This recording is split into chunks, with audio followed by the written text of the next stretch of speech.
Hi guys, and welcome to today's video. So as I promised, this video is going to be about how to manage your cash accounts.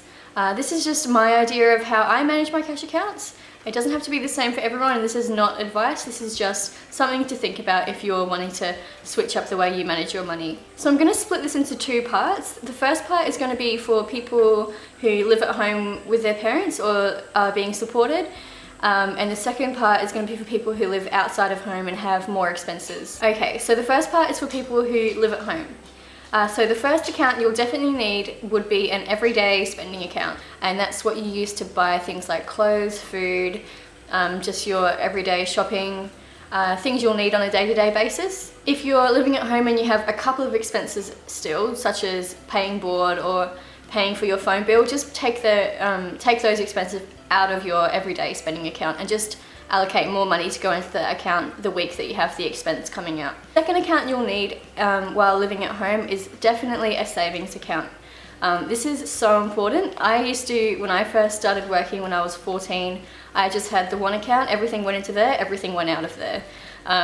It's really hard to save when you're constantly taking out and putting money back in. It's not very motivating, so it's definitely really important to open up a second savings account. Preferably an online e-saver account that's not attached to your card, so you can't just grab money out of there willy-nilly.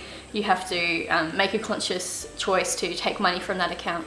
So this account is a means to save for your goals and things you're wanting to purchase that are maybe over $100. It's, if you possibly can, living at home, assuming you can, put more money into your savings account than you do into your everyday account. And the third option is something that I wouldn't recommend for everyone, but it's definitely a good idea if you're really getting smart about your saving. So the third option is a long-term savings account, which is what I had for a while. So the way I had it was an everyday account, a savings account for holidays and stuff like that, and a third account to pay my uni fees, which were $10,000 a year. So that was big savings. At the moment, I don't have to pay my uni fees anymore, so that is going to be converted into a house deposit account. So the way I see this is this account is only for purchases that'll be 3 or more years into the future. It's something that's very long term and not to be touched for quite a long time. So you can do this through an online savings account, which is probably the safest strategy. The second option is a term deposit, which most banks will offer also, and this is where you park your money into a kind of a savings account for an extended period of time. So you can park it in for 1 month, 5 months, 7 months, up to like 3 years or so. You can't touch that money without being charged a fee or losing your interest. Say you've got $1,000, you put that into your term deposit at a certain interest rate, and it will stay at that rate for the whole duration of that term. So say if the interest rate is 3.5, you lock that interest rate in for however long you like, and then you get the money and the interest back at the end of that term. The term deposits are a good investment depending on how good the interest rates are compared to your savings accounts. And just beware that different term deposits have different rules. Many of them require a $5,000 minimum. And the third option, obviously, once you've really confident with your money, is to maybe park some money into investments, so shares or managed funds, but we'll go more into that later.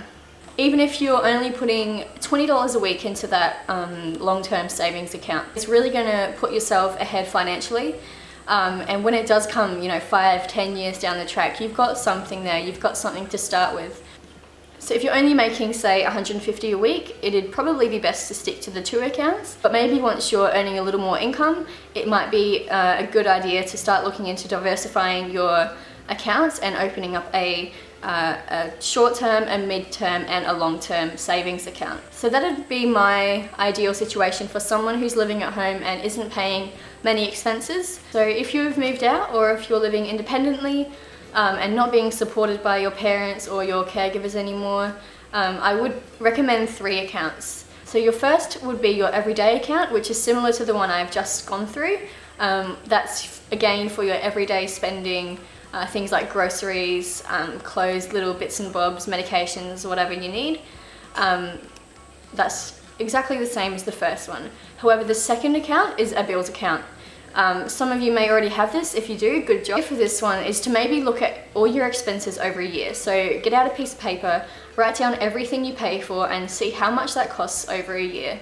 The way I would do this is to divide that amount up into fortnights. So say you've worked out your expenses, you've divided that up into months, and then you've divided that up into fortnights, and every fortnight is an equivalent of $200. So a smart thing to do would be put $200 into that bills account every fortnight, even if you're not having the bill come out that month. Just so that when it does come out, you're not searching frantically for that money. And it's always a good idea to kind of over budget, so assume your expenses are going to be higher than what you've predicted, and maybe put a little bit extra into that account for things like emergencies, so car breakdowns, things like that. Of course, the third account, as everyone should have, is again your savings account. And you can choose to do this however you like. So you've got your everyday account and your bills account. The third is your savings account. So you can use this for maybe short-term and long-term purchases, and just be really strict on how you use that money.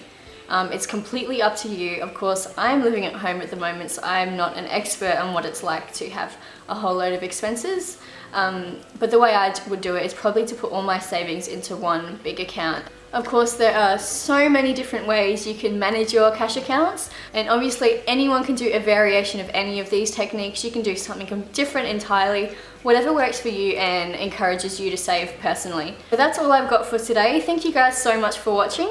Let me know in the comments down below how you manage your cash accounts, or how you're planning on managing your cash accounts. So just keep those things in mind. Let me know how you go, and I'll see you in my next video.